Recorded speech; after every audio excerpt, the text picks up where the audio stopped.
Ukraine का रूस पर सबसे बड़ा ड्रोन हमला हुआ है। यूक्रेन ने सबसे बड़े हमले का दावा किया है। ड्रोन हमले में रूस के 40 से ज्यादा विमान तबाह हो चुके हैं। ड्रोन हमले में रूस के A-50, Tu-95 और Tu-22 और M3 विमानों को निशाना बनाया है। Tu-95 न्यूक्लियर बॉम्बर है जो रूस का सबसे बड़ा विमान है। तो बड़ी खबर आपको बता रहे हैं, यूक्रेन का रूस पर सबसे बड़ा ड्रोन हमला ये बताया जा रहा है। यूक्रेन ने सबसे बड़े हमले का दावा किया है। ड्रोन हमले में रूस के 40 से ज्यादा जो विमान हैं वो तबाह हो गए हैं। ड्रोन हमले में रूस के A-50, Tu-95 और Tu-22 और M3 विमानों को निशाना बनाया है। Tu-95 न्यूक्लियर बॉम्बर है जो रूस का सबसे बड़ा विमान है।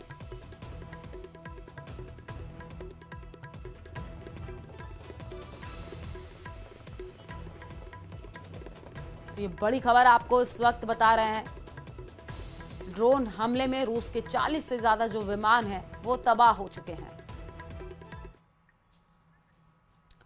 रूस अब यूक्रेन पर पूरी तरह से कब्जा करने के लिए अंधाधुंध हमले कर रहा है। हालात ये हो गए हैं कि अब जेलेंस्की ने भी अमेरिका समेत तमाम नेटो देशों से कह दिया है कि अगर रूस को नहीं रोका तो पुतिन का रूस कई नेटो देशों पर भी कब्जा कर लेगा। कुछ वॉर एक्सपर्ट्स का दावा है कि पुतिन पूरे यूक्रेन को निगलने जा रहे हैं। ये रिपोर्ट देखिए।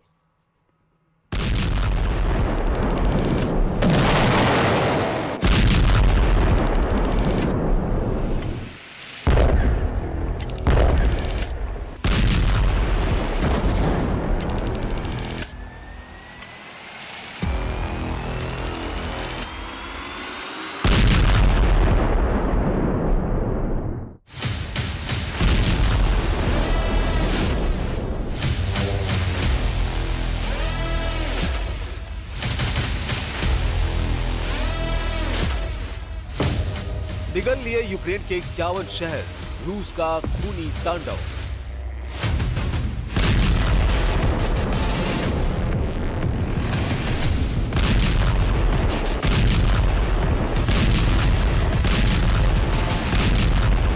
लगभग 1200 से ज्यादा दिन की जंग में रूस ने यूक्रेन के लगभग 21% से ज्यादा इलाके पर कब्जा कर लिया है।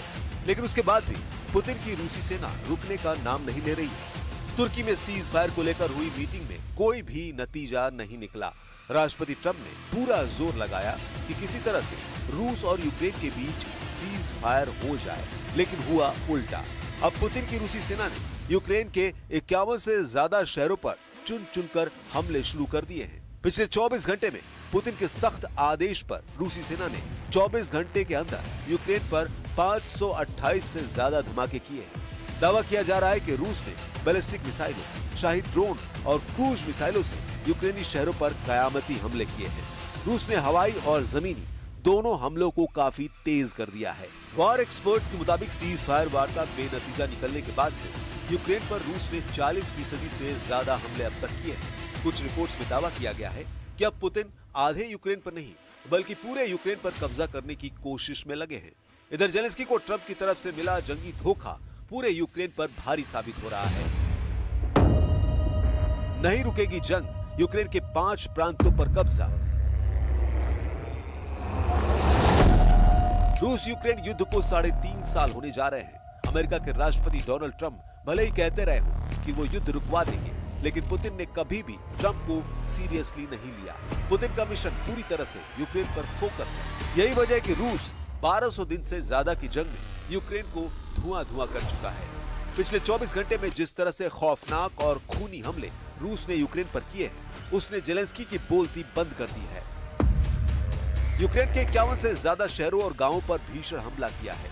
इस हमले में 20 से ज्यादा लोगों की जान चली गई और कई घायल हो गए। यूक्रेनी राष्ट्रपति व्लादिमीर जेलेंस्की ने इस हमले की निंदा करते हुए एक तीखा बयान जारी किया और अंतर्राष्ट्रीय समुदाय से तत्काल कार्रवाई की मांग की। जेलेंस्की ने ट्वीट कर कहा, हमारी आपातकालीन टीमें लगातार जमीन पर काम कर रही है। जहां जरूरत है वहां लोगों को राहत दी जा रही है। जेलेंस्की ने लिखा, रूसी हमले की भयावहता का अंदाजा इसी से लगाया जा सकता है कि रूस ने एक ही रात में लगभग 300 हमलावर ड्रोन से अटैक किए हैं। इसमें अधिकांश ईरान निर्मित शाहिद 136B ड्रोन थे, जिन्होंने यूक्रेनी इलाकों को तबाह किया है। इसके साथ ही रूस ने करीब 70 बैलिस्टिक और क्रूज मिसाइलों से विभिन्न शहरों पर हमला किया।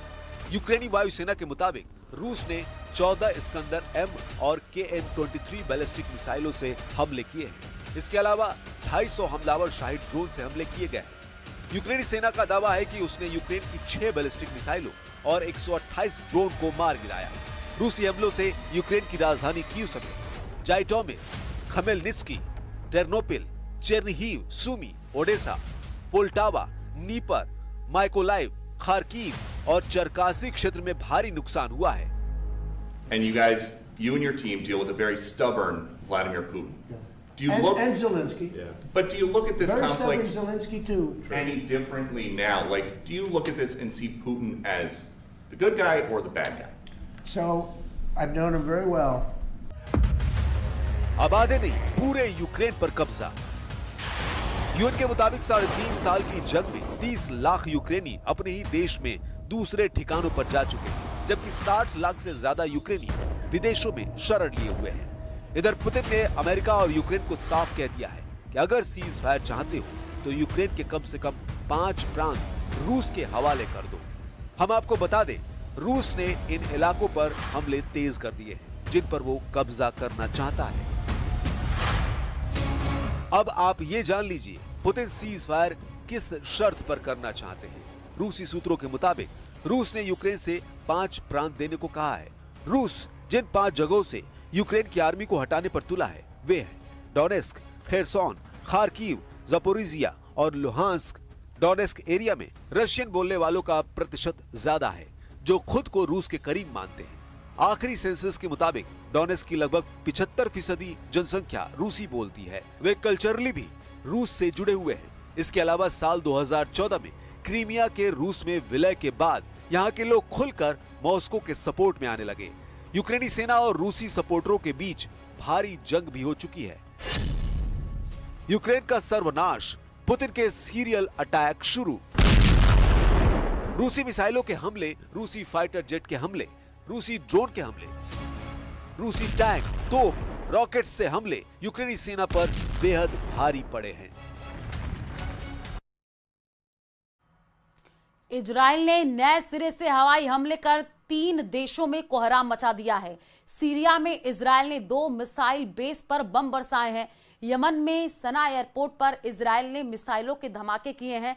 उधर लेबनान में हिजबुल्लाह के टॉप कमांडर मोहम्मद अली जमूल को इजराइल ने मार गिराया है। अमेरिका ईरान की एटमी डील फाइनल हो उससे पहले इजराइल के हमले तेज होने से ट्रंप की टेंशन बढ़ गई है। वहीं ईरान ने इजराइल से सीधे भिड़ने की तैयारियां शुरू कर दी हैं। तो क्या खाड़ी में ट्रंप डबल युद्ध शुरू करने जा रहे हैं? ये रिपोर्ट देखिए।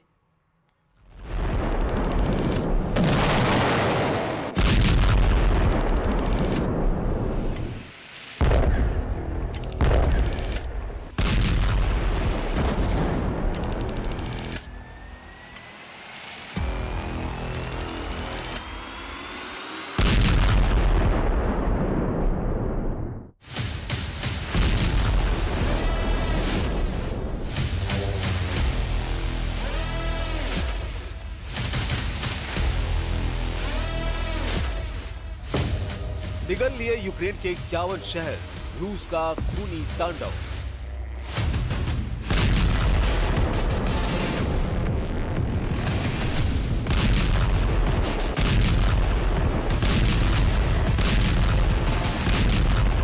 लगभग 1200 से ज्यादा दिन की जंग में रूस ने यूक्रेन के लगभग 21% से ज्यादा इलाके पर कब्जा कर लिया है। लेकिन उसके बाद भी पुतिन की रूसी सेना रुकने का नाम नहीं ले रही है। तुर्की में सीज फायर को लेकर हुई मीटिंग में कोई भी नतीजा नहीं निकला। राष्ट्रपति ट्रंप ने पूरा जोर लगाया कि किसी तरह से रूस और यूक्रेन के बीच सीज फायर हो जाए, लेकिन हुआ उल्टा। अब पुतिन की रूसी सेना ने यूक्रेन के 51 से ज्यादा शहरों पर चुन चुनकर हमले शुरू कर दिए हैं। पिछले 24 घंटे में पुतिन के सख्त आदेश पर रूसी सेना ने 24 घंटे के अंदर यूक्रेन पर 528 से ज्यादा धमाके किए हैं। दावा किया जा रहा है कि रूस ने बैलिस्टिक मिसाइलों, शाहिद ड्रोन और क्रूज मिसाइलों से यूक्रेनी शहरों पर कयामती हमले किए हैं।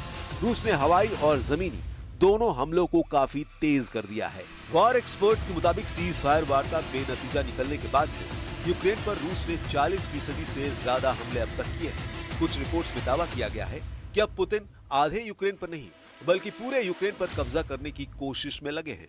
इधर जेलेंस्की को ट्रंप की तरफ से मिला जंगी धोखा पूरे यूक्रेन पर भारी साबित हो रहा है। नहीं रुकेगी जंग, यूक्रेन के 5 प्रांतों पर कब्जा। रूस यूक्रेन युद्ध को 3.5 साल होने जा रहे हैं। अमेरिका के राष्ट्रपति डोनाल्ड ट्रंप भले ही कहते रहे हों कि वो युद्ध रुकवा देंगे, लेकिन पुतिन ने कभी भी ट्रंप को सीरियसली नहीं लिया। पुतिन का मिशन पूरी तरह से यूक्रेन पर फोकस है। यही वजह है कि रूस 1200 दिन से ज्यादा की जंग में यूक्रेन को धुआं-धुआं कर चुका है। पिछले 24 घंटे में जिस तरह से खौफनाक और खूनी हमले रूस ने यूक्रेन पर किए हैं, उसने जेलेंस्की की बोलती बंद कर दी है। यूक्रेन के 51 से ज्यादा शहरों और गांवों पर भीषण हमला किया है। इस हमले में 20 से ज्यादा लोगों की जान चली गई और कई घायल हो गए। यूक्रेनी राष्ट्रपति व्लादिमीर जेलेंस्की ने इस हमले की निंदा करते हुए एक तीखा बयान जारी किया और अंतर्राष्ट्रीय समुदाय से तत्काल कार्रवाई की मांग की। जेलेंस्की ने ट्वीट कर कहा, हमारी आपातकालीन टीमें लगातार जमीन पर काम कर रही है। जहां जरूरत है वहां लोगों को राहत दी जा रही है। जेलेंस्की ने लिखा, रूसी हमले की भयावह। बकरीद को लेकर मचे सियासी बवाल पर बागेश्वर धाम के धीरेन्द्र शास्त्री ने बड़ा बयान दिया है। उन्होंने कहा कि वो पशु बलि या बकरा ईद जैसे अनुष्ठानों का समर्थन नहीं करते हैं। आगे उन्होंने कहा कि अगर किसी की जान नहीं बचा सकते तो किसी की जान लेने का अधिकार भी हमें नहीं है। यह रिपोर्ट देखिए।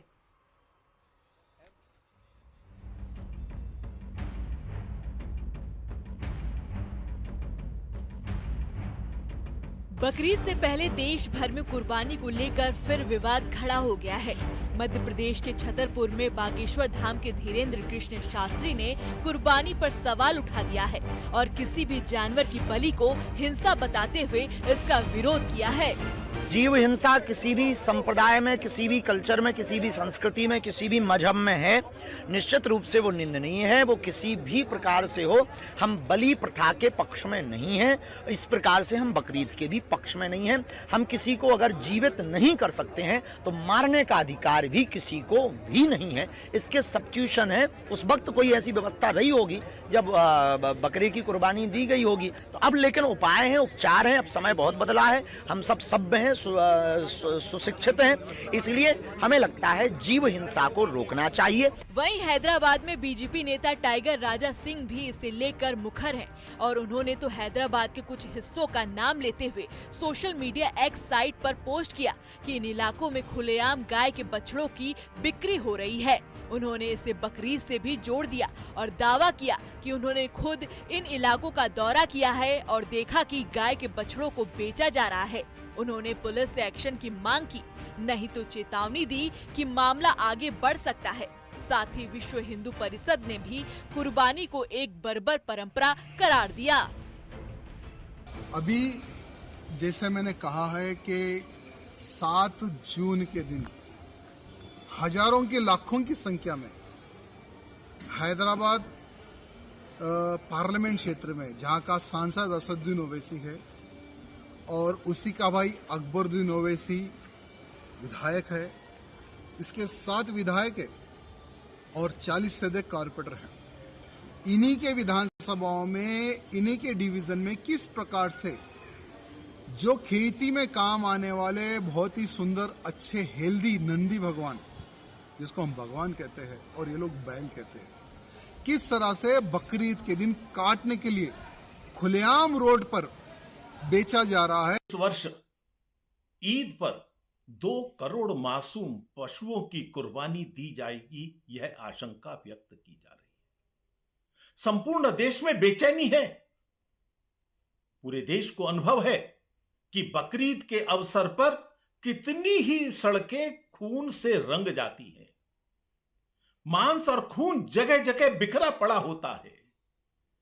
कितने ही नाले जाम हो जाते हैं मांस के टुकड़ों के कारण से, और कितनी ही नदियों का रंग बदल जाता है, इतना खून उन नदियों के अंदर बह जाता है। मामले ने तूल तब पकड़ा जब ऑल इंडिया इमाम एसोसिएशन के अध्यक्ष मौलाना साजिद रशीदी ने जवाबी बयान दिया कि कुर्बानी मुसलमानों की आस्था से जुड़ी है और देश के कई मंदिरों में भी बलि दी जाती है।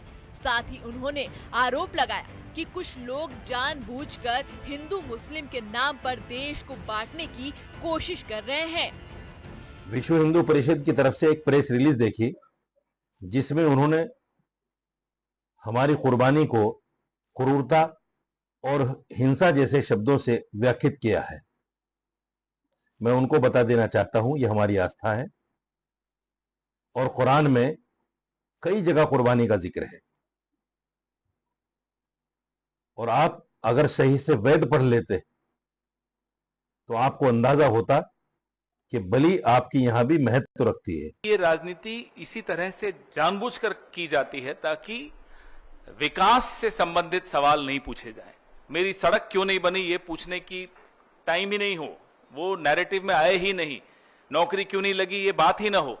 ये इस तरह के मुद्दे जानबूझकर उठाए जाते हैं। कोई भी वो उठाए, वो जानबूझकर उठाता है ताकि असली मुद्दों से इस देश का और पश्चिम बंगाल का ध्यान हटाकर इसी तरह की नफरत की राजनीति में लगाया जाए। कुर्बानी एक ऐसा मामला है जो मुसलमानों के लिए परंपरा और आस्था से जुड़ा है, तो पर्यावरण प्रेमियों के लिए बेजुबान की आस्था के नाम पर हत्या करने से जुड़ा है, जबकि सियासत के लिए मजहबी टकराव का मुद्दा है। Bureau report, news 18। और चलिए फिलहाल इस बुलेटिन में इतना ही। बाकी खबरों के लिए आप देखते रहिए न्यूज़ 18 राजस्थान। नमस्कार।